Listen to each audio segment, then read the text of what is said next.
샬롬 샬롬 샬롬 샬롬. 하나님 사랑합니다. 여러분 주 안에서 사랑합니다. 오늘 느헤미야 11장 말씀이죠. 1절에서 36절까지 예루살렘에 거주하는 백성들에 대한 그런 내용이 자세하게 기록되어 있습니다. 하나님이 축복하시는 성도, 하나님이 축복하시는 자녀는 어떤 자녀일까? 우리 부모님들이 자녀를 다 축복하죠. 근데 특별히 정말 부모의 마음을 잘 헤아리고 그리고 부모를 도우려고 하고 그리고 그 기대치에 부응하려고 열심히 노력하는 그런 자녀들 머리 쓰다듬어에 주게 되죠. 이런 말씀입니다. 자녀는 다 축복을 합니다. 자녀가 잘 되기를 바라지 않는 부모는 없습니다. 하나님도 마찬가지세요. 그런데 악한 길로 가거나 부모를 몰라라, 하나님을 몰라라 하고 이상한 것들을 자꾸 숭배하고 섬기거나 또한 그 하나님을 그냥 무시하고 멸시하려고 하거나 교만을 떨거나 하면은 이쁘지 않겠죠. 때로는 깨달으라고 혼이 나도록 해주는 그런 경우 벌을 주시기도 합니다. 하나님의 뜻을 앞세우는 삶을 그러하기 때문에 살아야 되겠죠. 그것이 바로 우리가 왜 살아야 하는지 태어난 사명이기도 합니다. 어느 날 한 성도가 교회 구두로 포천 땅 13만 평을 기도부지로 기증하겠다고 했습니다. 넓고 그분이 운영하던 백화점이 부도 위기에 몰립니다. 그와 동시에 한 대기업에서 골프장을 세운다고 하면서 땅값이 폭등을 했다고 해요.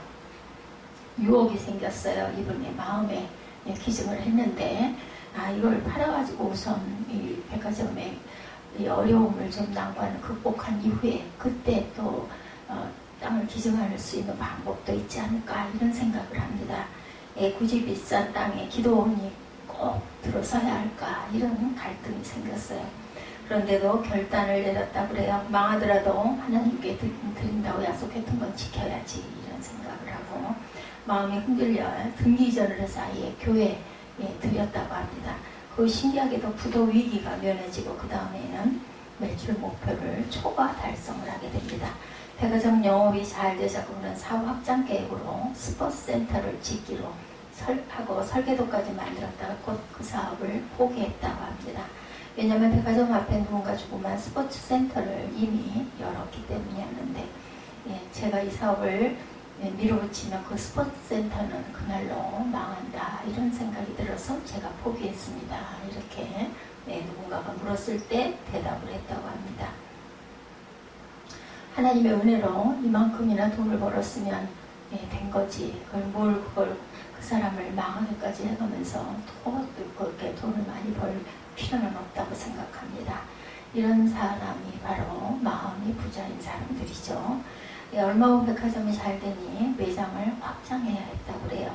2,000평 정도 넓히려고 백화점 옆에 땅을 사려고 했는데 그 땅을 사지 않아도 될 일이 생겼다고 그래요.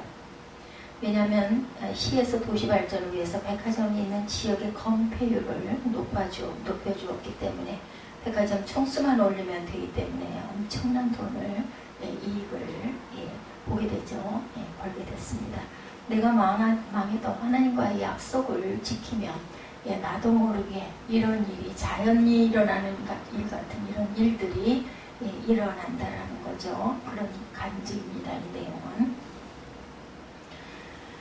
우리가 진정 복된 존재가 되려면 계산적으로 살지 말고 희생적으로 살아야 합니다. 오늘날 많은 사람은 어떤 일을 할 때 이게 내게 이익인가 아니면 손해인가 이거 당연히 생각을 하게 됩니다. 이 일이 하나님의 뜻인가 아닌가 믿는 우리들은 그 생각을 먼저 해야 되겠습니다. 거기에 사는 길이 있고 문제의 해결에 답이 있고 바로 그것이 축복의 통로입니다. 하나님 축복하시는 자녀들 느헤미야 11장은 당신 예루살렘에 사는 거주자 이름이 열거된 장입니다. 당시 예루살렘은 유다 멸망 후에 폐허가 되어서 사람이 살만한 곳이 되지 못했습니다. 포로 생활에서 귀환한 후에도 예루살렘은 여전히 복구되지 못했고 느헤미야의 리더십을 통해 예루살렘 성벽이 수축은 되었지만 여전히 사람들이 예루살렘 성 안에 들어가서 살기를 꺼려했습니다. 할 수 없이 당시 지도자들은 예루살렘 인구 유입 정책을 씁니다. 그렇다고 해서 예루살렘에 살게 된 사람들 처음에는 폐허에 살았지만 점차 시간이 지나면서 예루살렘은 수도의 지위를 회복하고 그 안에 살았던 사람들도 복된 자녀들이 됐습니다. 이 장면을 보면 하나님께서 축복하시는 성도가 어떤 성도인지 잘 보여주죠. 하나님은 어떤 성도에게 축복하실까, 어떤 자녀를 사랑하실까. 희생하는 성도들이죠. 1절 첫 부분에 백성의 두목들은 예루살렘에 머물렀고 당시 리더십들은 먼저 설손수범을 합니다. 다 들어가기 싫은 곳에 가장 먼저 들어가서 보여주죠. 그처럼 리더가 앞서 헌신하는 교회, 희망이 있는 교회입니다. 교회에서는 직분이 높을수록 더욱 헌신해야 됩니다. 내가 장로라고, 내가 권사라고, 내가 목사라고 거드름을 피우고 그 굳은 일을 안 하고 이렇게 하는 게 아니라 오히려 더 먼저 팔을 걷어붙여야 된다는 거죠. 중직 자리는 높은 자리의 자리가 아니라 헌신하는 자리라는 것입니다. 그래서 항상 리더는 헌신하는 사람이 리더가 돼야 한다. 누군가 와서 앞서서 헌신하면 하나님께서 반드시 그 공동체를 축복해 주십니다. 옛날 중국 원나라의 탕왕이 천자가 된 후에 7년간 가뭄이 계속되자 한 노대신이 말합니다. 황제님이 이번 흉년을 끌어내려면 사람을 잡아 제물로 드려야 됩니다. 그때 탕왕이 말합니다. 내가 어찌 백성을 잡아 제물로 드리겠나. 내가 제물이 되겠다. 곧 탕왕은 목욕제기하고 흰 말이 이끄는 흰 수레를 타고 들에 나가 엎드려 통곡합니다. 하나님이시여, 제가 정치를 못하고 백성을 잘 돌보지 못해 이런 가뭄이 생겼습니까? 지금 뇌물과 참수가 성행해서 의인의 고통을 당해 이런 어려움이 생겼습니까? 이 모든 것이 잘 다스리지 못한 제 잘못입니다. 그러므로 저를 제물로 받으시고 이 백성을 구해주소서. 바로 그때 순식간에 비가 내려서 수천 민 땅을 적시졌다. 이런 이야기가 있습니다. 우리는 내가 먼저 앞서서 희생할 줄 알아야 되겠다. 희생은 바로 십자가입니다. 자기를 죽이면 만사가 해결이 되죠. 우리는 어려움이 생기면 즉시 남 탓부터 할 것이 아니라 내 탓을 먼저 해야 합니다. 그리고 어려움이 내게 마음과 피부에 느껴지기 전에 더 철저히 나를 낮출 줄 알아야 된다. 내 탓인 줄 알면 다 함께 살고 남 탓인 줄 알면 함께 죽는다는 거죠. 어느 날 한 며느리가 밥을 짓다가 밥을 태웠어요. 그때 시어머니가 마구 야단을 치고 구박을 하자 며느리는 내가 일부러 그랬으니까 하고 대들었어요. 그래서 시아버지는 어디서 말대꾸 하느냐고 호통을 쳤고 그것을 지켜보던 신랑이 손찌검을 하자 새벽은 죽여라 하고 덤비는 그런 대판 싸움, 가정의 싸움이 이렇게 작은 불씨로 일어나죠. 다음날 건너편 집에 시집온 며느리도 똑같이 밥물을 잘 맞추질 못해가지고 불을 대다가 밥을 태웁니다. 그때 시어머니는 내가 물을 너무 적게 부어서 그렇게 됐구나 하고 위로했다고 그래요. 시아버지는 내가 땔감을 너무 많이 들여서 그랬다고 또한 며느리를 감쌌습니다. 그러자 신랑은 내가 너무 물을 적게 길어와서 그렇게 됐다고 자기 탓을 했다고 합니다. 그렇게 하니 그날 밥을 태우고 그 가족은 더욱 하나가 되었다. 우리는 남을 이해하고 섬기고 희생하는 훈련을 해야 합니다. 그래야 우리 가정과 교회가 잘 되죠. 영어로 장관을 미니스터라고 합니다. 그런데 미니스터라는 말의 원래 뜻은 섬기는 사람. 그래서 전도사님들 난에 미니스터라고 쓰는 경우가 많이 있습니다. 더 나아가 섬기는 사람이 장관과 같은 축복을 받게 됩니다. 힘든 일에 선택된 성도들, 본문 1절에 보면 백성의 두목들은 예루살렘에 머물렀고 그 남은 백성은 제비보와 10분의 1은 거룩한 성 예루살렘에 와서 거하게 하고 그 9분은 다른 성읍에 거하게 하였다. 느헤미야는 백성들의 10분의 1의 제비뽑아 예루살렘을 이주시켰고 나머지 10분의 9는 자기 원래 성읍에 가도록 합니다. 그때 제비 뽑히지 않은 사람들은 다행이다 라고 안도를 하죠. 반면에 제비 뽑힌 사람들은 내가 힘든 일에 뽑혔구나 하고 낙담을 합니다. 그러나 시간이 지나면서 제비 뽑혀 예루살렘에 산 사람들은 나라와 역사의 주인공이 됩니다. 때로 하나님께서는 구레네 시몬의 경우처럼 억지로 십자가를 지게 하실 때가 있습니다. 그때 어떤 생각이 듭니까? 내가 이 일을 꼭 왜 해야 되나? 왜 내가 꼭 이 일을 해야 되나? 그러나 나중에 보면 그 십자가를 진 것이 엄청난 축복으로 돌아오는 걸 보죠. 우리는 내가 원치 않는 십자가가 지워지더라도 감사하고 그 십자가를 견디며 잘 져야 합니다. 옛날 인도네시아의 자바섬에 스웨덴 출신 선교사 사모님이 심한 향수병에 걸렸습니다. 문화 충격도 심했고 누구하고 말할 말 상대도 없고 언어도 통하지 않고 이러다 보니까 향수병은 날로 커집니다. 어느 날 그 사모님 눈에 스웨덴 성냥갑 하나가 눈에 띄었다고 그래요. 그분은 성냥갑에게 물었습니다. 성냥갑아, 너는 고국을 떠나 여기까지 뭐하러 왔니? 그때 성냥갑이 마치 대답하는 것 같았다고 그러죠. 저는 이곳에 불을 켜주러 왔어요. 그 임무를 마치면 저는 아마 버려질 거예요. 그 내적인 음성을 듣고 사모님은 즉시 무릎을 꿇고 기도했다고 합니다. 하나님께서 이곳에 저를 오게 하시는 것, 이제 버려져도 괜찮습니다. 죽을 때까지 이곳에서 하나님의 빛을 바라게 하소서 이렇게 기도했다고 그죠.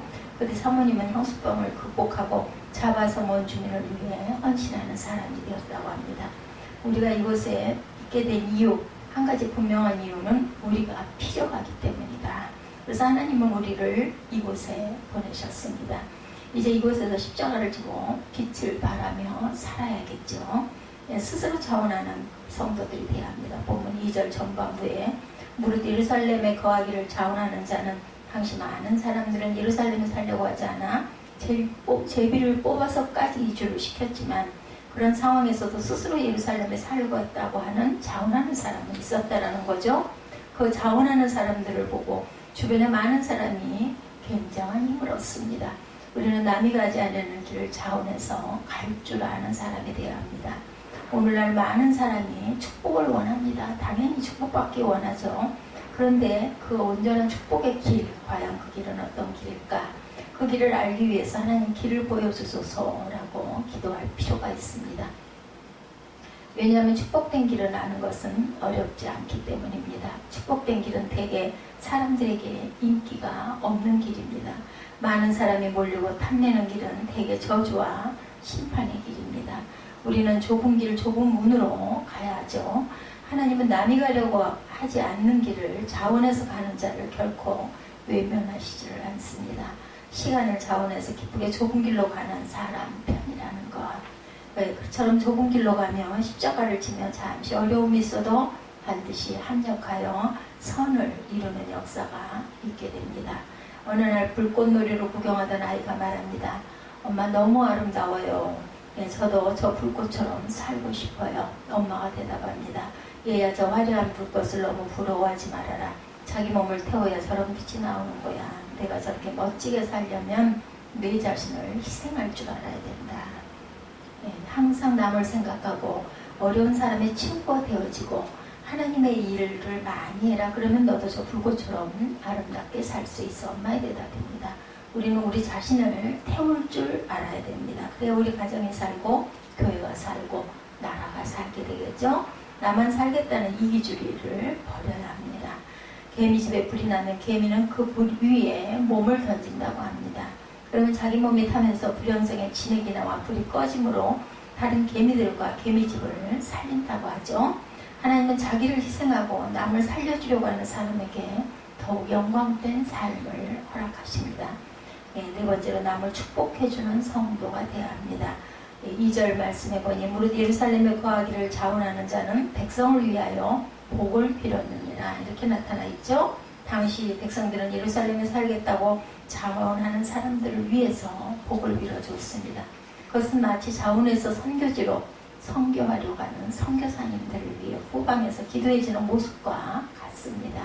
하나님은 전방 선교사도 축복하시지만 뒤에서 기도하는 성도들을 또한 축복하십니다. 우리가 누군가를 위해 기도하면 그 기도 대상자도 축복을 받지만 기도하는 사람도 축복을 받습니다. 반면에 우리가 누군가를 저주하고 미워하면 자신이 더욱더 저주를 받는 그런 미움을 받는다는 것을 또 잊지 말아야 되겠죠? 그래서 어떤 일이 있어도 하루 이상 남을 미워하지 말고 열심히 남을 위해 기도해주고 축복해줘야 합니다.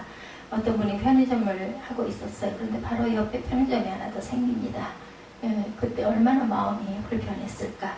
그 옆 편의점 주인을 미워하지 말고 축복해줘야겠죠. 미워하면 자기 가게가 망하지만 축복해주면 내 가게가 더욱더 잘 된다라는 거.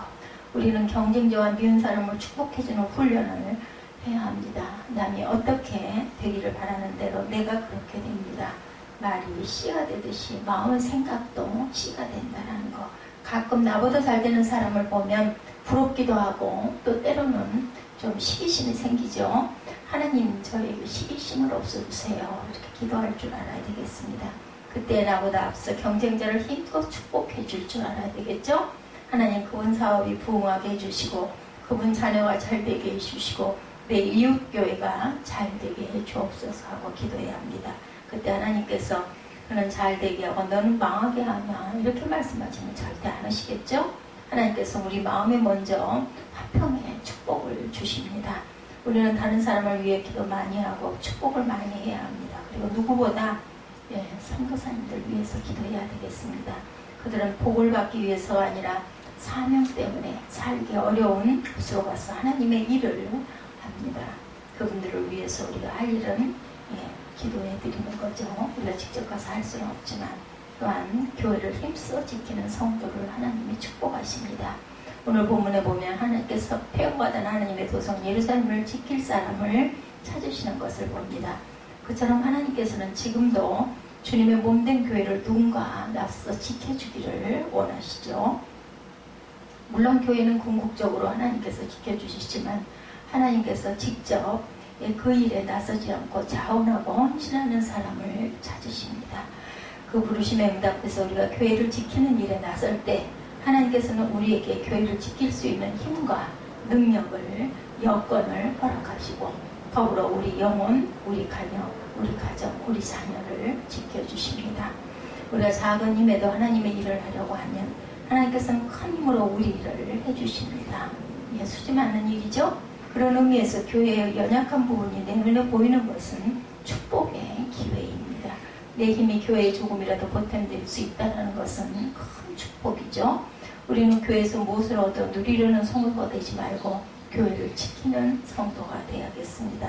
내 힘이 부족해도 내가 가진 작은 것을 드릴 때 하나님께서는 그것을 통해서 큰 역사를 이루십니다. 하나님은 작은 것을 가지고 큰 일을 이루시는 분입니다. 어떤 경우에도 작고 힘들고 어려운 환경을 탓하지 말아야 합니다. 어려운 환경은 오히려 우리를 단련시키고 성숙하게 만드는 축복의 산실입니다. 모든 위대한 믿음의 선지자들은 환경을 탓하지 않고 환경을 디딤돌로 삼아 성공한 사람들, 중요한 것으로 내는 사람이 찾지 않은 곳을 찾아 그곳에서 헌신하려는 사람들입니다. 요새 가장 중요한 경영학 용어 중에 하나가 붉은 바다, 레드오션 이렇게 얘기하죠. 푸른 바다를 또한 블루오션이라고 합니다. 사람들이 많이 경쟁하는 레드오션에서 마켓 쉐어를 늘리려고 하지 말고 나만 할 수 있는 블루오션에서 승부를 할 줄 알아야겠습니다. 친구 따라 강남을 가면 큰 인물이 될 수 없고 의미 있는 삶을 살 수가 없습니다. 영적으로도 마찬가지입니다.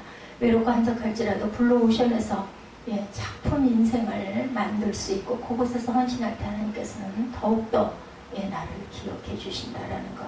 당시 폐허가 된 예루살렘에 거주하게 된 사람들은 이런 생각이 들 수 있었을 겁니다. 내가 이런 환경에서 어떻게 살아갈 수가 있겠나. 그러나 그들은 성전이 있는 자리를 지켰기에 결국 그들은 누구보다 복된 존재로 역사에 영원히 기록이 됩니다. 마찬가지로 우리가 힘들고 어려워도 내 교회를 지키고 어려운 교회들과 선교사님들을 지켜주는 일에 앞장서면 반드시 어느 누구보다 복된 존재가 됩니다. 어느 날 교회에 처음 간 아이가 십자가를 보고 옆에 같이 간 고모에게 물었어요. 왜 정면의 벽에 더하기표가 붙어있어? 십자가가 아이 눈에 그렇게 보인 거죠. 그랬더니 고모가 잠시 생각하다가 너 예수님 알지? 저 더하기표는 예수님이 우리를 위해 죽으셔서 우리에게 생명을 더해 주셨고 기쁨을 더해 주셨고 행복을 더해 주셨다라는 표시라 이렇게 대답을 했다고 그러죠. 겉만 화려한 삶을 추구하지 말고 십자가의 삶을 추구해야 합니다. 그런 사람에게 진정한 축복이 더해집니다. 외형 때문에 그 참됨을 잃지 말아야 되겠습니다. 결국 폐허가 된 예루살렘 성을 지키려고 했던 모든 두목들과 제비 뽑힌 사람들과 자원했던 사람들이 나중에는 예루살렘의 수도의 위치를 회복하면서 다 역사와 사회의 중심 인물들이 됩니다. 반면에 예루살렘이 폐허가 되었다고 더 좋은 곳을 찾아 떠났던 사람들은 역사와 사회의 주변인으로 전락하게 됩니다. 그처럼 화려한 것만 찾으면 점차 그늘진 인생이 되고 그늘진 곳을 찾으면 화려한 인생으로 바뀝니다. 2차 대전 즈음 미국의 존 플랑차드라는 청년이 있었어요. 어느 날 그가 플로리다의 한 도서관에서 책을 읽다가 그 책을 기증한 사람의 이름을 보게 되었습니다. 책을 기증한 사람은 미스 홀리스 메이널이란 여성이었습니다. 그녀는 책 여기저기에 연필로 메모를 적어 놓았는데 그 메모가 아주 사려 깊은 내용들이었습니다. 저는 호기심이 생겨 그녀의 주소를 찾아보았습니다. 그녀는 뉴욕에 살고 있었죠. 저는 그녀에게 첫 번째 편지를 씁니다. 그리고 그 편지를 쓴 다음 날 저는 2차 대전에 참전하게 되었어요. 그 1년여 동안 편지를 교제하면서 두 사람 사이에 사랑이 싹듭니다. 저는 그녀에게 사진을 보내달라고 부탁했지만 그녀는 사랑한다면 외모는 상관이 없다는 신념에서 그 부탁을 거절합니다. 마침내 군 복무를 마치고 돌아오면서 둘은 뉴욕역에서 저녁 7시에 만나기로 드디어 약속을 했어요. 약속한 날 역에서 저는 장미꽃을 머리에 꽂은 여인을 찾았습니다. 그때 푸른 눈에 금발을 가진 한 미모의 늘씬한 여인이 그 앞에 나타나 저를 따라오실래요 하며 지나갔습니다. 그런데 장미꽃은 머리에 꽂혀있지 않았다고 합니다. 그가 곧 정신을 차리고 뒤를 돌아보자 거기에 마침 정말 장미꽃을 머리에 꼽은 미스 메이널이 서 있었어요. 그 여인은 40세가 넘어 보였고 몸은 통통했고 똥똥한 몸을 지탱하느라고 발목도 두툼해 보였습니다. 금발의 아가씨는 순식간에 사라지고 저는 짧은 시간 가장 중요한 결정을 내려야 할 순간이었다고 합니다. 그 미모의 금발의 아가씨를 따라가야 되나 아니면 나오고 그동안 편지를 나누고 머리에 꽃을 꽂기로 나오기로 한 여인을 따라가야 되나 갈등했다고 그러죠. 이 40대 여인이 그 여인인 것 같은데 나는 저 금발의 미인이 너무너무 마음에 드는데 내가 이럴 때 어떻게 해야 되나. 잠깐 멍한 상태로 있다가 저는 결단을 내리고 살찐 얼굴을 가진 40대 여인에게로 발을 옮겼습니다. 그의 손에는 플로리다 도서관에서 구입한 책이 손에 들려져 있었습니다.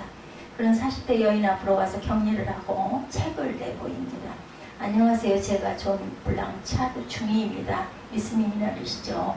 예, 만나서 반갑습니다. 그때 40대 여인이 대답했다고 그러죠.